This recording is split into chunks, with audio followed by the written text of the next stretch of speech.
Takaddiisaa tokkotu jira har'a balaa ibiddaatiin lubbuun nama. Assalaamu alaykum wa rahmatullahi wa barakatuh. Kabajamtootaa fi jaallatamtoota hordoftoota Bayaan Miidiyaa bakka jirtan hundatti nagaan rabbiitii fi rahmani rabbi isinirra haa jiraatu jecha ani obboleessa keessan saayiba alhamdulillah nagaa kiyyan isiniin jedha. Egaa arras guyyaa lama isin jedha badee deebi'een jira viidiyoo tokko isinii qabadhee deebi'een jira har'a mata dureewwan sadan tokko isinii qabadhee dhiyaadheera. Garuu uummata keenya wanta gaddiisaa tokkotu jira har'a.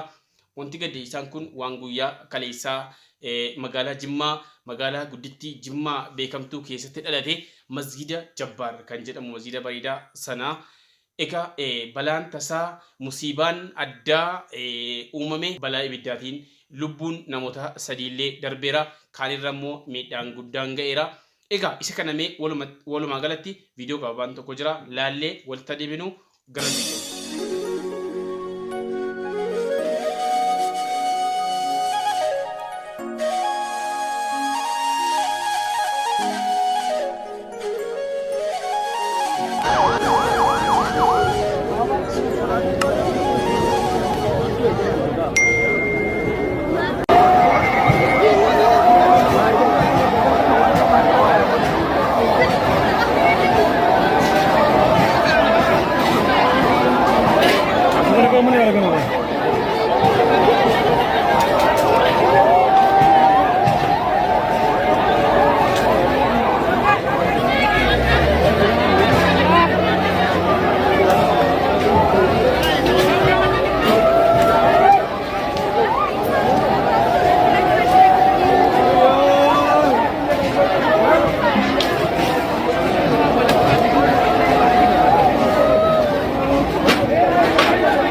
Inna lillahi wa inna ilaihi raaji'uun.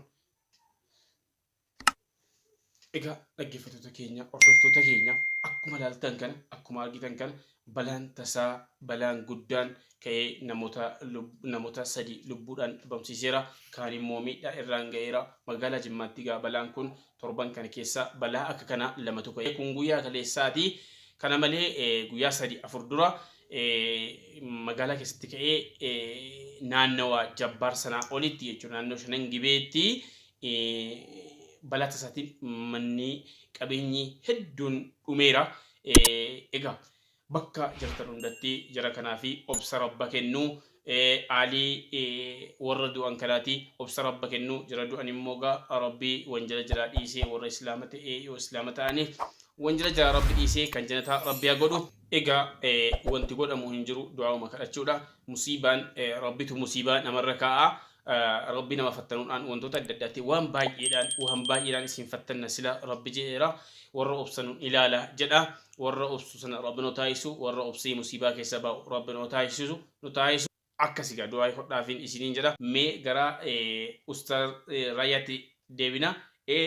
Otuu gara viidiyoon deemin namoonni chaanala kanaaf haaraa taatan subscribe gochuudhaan chaanala kanaaf maatii ta'a. Namoonni hanga yoonaatti like gochuudhaan subscribe gochuudhaan na wajjin jiraattan baay'ee galatoomaa baay'een isin galateeffadha. Dursarratti hin jedhaan ture. Baay'ee galata guddaa na biraa qabdu jaalala guddaa na biraa qabdu kaanis subscribe godhaa isiniin jedha. Walumaan egaa ustaz Raayyaan waan isaan haadha manaa fi abbaa manaa irratti haasa'anii walumaan laalla waan nama gammachiisu warroota illee namoota hammallee haadha manaan godhanne yookaan abbaa manaan godhanne illee kan fuudhaa fi heerumatti kakaasu bultii jaalachuutti waan kakaasu ustaz Raayyaan gorsa bareedaa haasaa bareedaa waan das nama jedhu qalbii namaatti haasa'aniiru. Inshallah walumaan mee gara viidiyoo adiif. Salaamu alaykum wa rahmatullahi wa barakatuh. Haadha manaa keetti dubbifteettaa sitti dawwalteetti ati dawwalteettaa fi ulaa jidduu kana banamee jiru sitti abbaan manaa yeroo haati manaa isaa inni gabba'ee jennaanii eessa oolte maali taate waa dhabdee waan akkanaa taate kana mudattee hattaa wajja qaccaqullee maan ta'in yeroo itti dawwalamu abbaan manaa hin shaqa uumama dhiiraa keessaaji walitti faayinaaf na haadhi maanaa nama deddeebiftee isa tokkotti dawwaltee naasiin tokko jallu beektee dhiftee kan kee keessatti ilaalta isii sana keessatti haadha manaa keetii keessatti ilaalta haadha manaan keetii yennoo isin deddeebiftee qalbii si biraa qabaachuu kanatu agarsiisa kun immoo wanni haasofnuu fi mana gabbisa mana yabbisa yaada dheeressa nama fageessa abdii sitti hora abdii abbaadhaaf ilmoo ta'uu sitti hora qubana qabdii qalbii si keessa hin jiraa jechuu sitti hora mana wanni gabbisu keessaa amma baniinsi hin jiru waan tokko rakkoon hin jiru qilleensi seenu jechuudha isinii bilbila walii bilbilaa jiru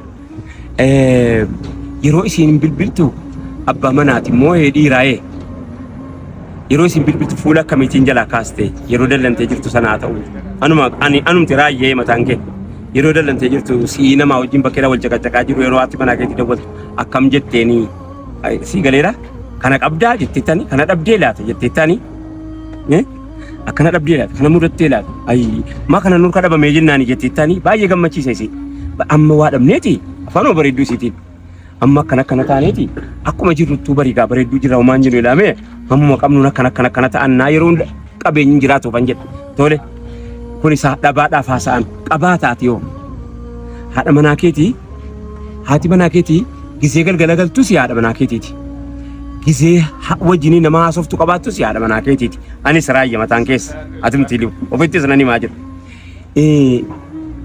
yeroo bakkee kana keessaa namoonni haadha manaas harka qabatee deemu haati manaa keetii haadha manaa waaftaatiif jecha dhiira kanatti harka qabatee karaarra deemu inumaa hawwitii beekadhu ulaa kana cuftee raayyaati sigalee